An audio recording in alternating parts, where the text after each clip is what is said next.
Chers membres de l'Institut des actuaires, le scrutin des 16 et 17 juin 2025 installera un nouveau conseil d'administration au sein de notre association. Pour ce scrutin, un certain nombre de nouveautés. Le nombre d'élus tout d'abord qui passera de 20 à 21, la durée de leur mandat qui passera de 4 à 6 ans, les modalités du vote également, qui s'effectuera par voie électronique exclusivement, sans possibilité de procuration, et qui ne sera plus un scrutin de liste, mais un scrutin plurinominal, c'est-à-dire que vous pourrez cocher jusqu'à 21 noms parmi les candidates et les candidats qui se présenteront à vos suffrages.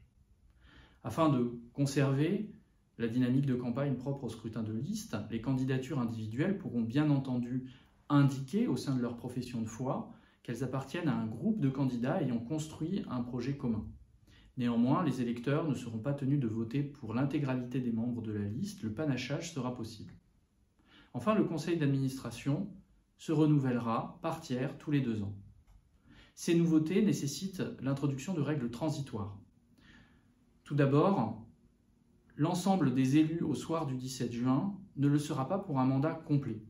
Les 7 premiers par nombre de voix seront élus pour 6 ans, les 7 suivants pour 4 ans et les autres pour 2 ans. À titre exceptionnel, les élus qui bénéficieraient d'un mandat incomplet seront autorisés à se représenter dès le terme de leur mandat sans expiration d'un délai de carence.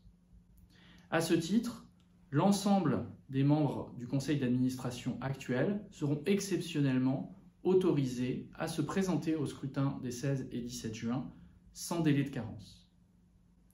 La date limite du dépôt des candidatures est fixée au 12 mai 2025. Vous trouverez toutes les informations nécessaires, soit en dessous, soit au-dessus de cette vidéo.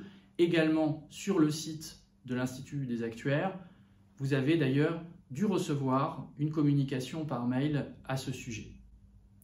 L'ensemble des membres du conseil d'administration actuel sont à votre disposition pour répondre à toutes vos questions concernant ce scrutin ainsi que les nouveaux statuts.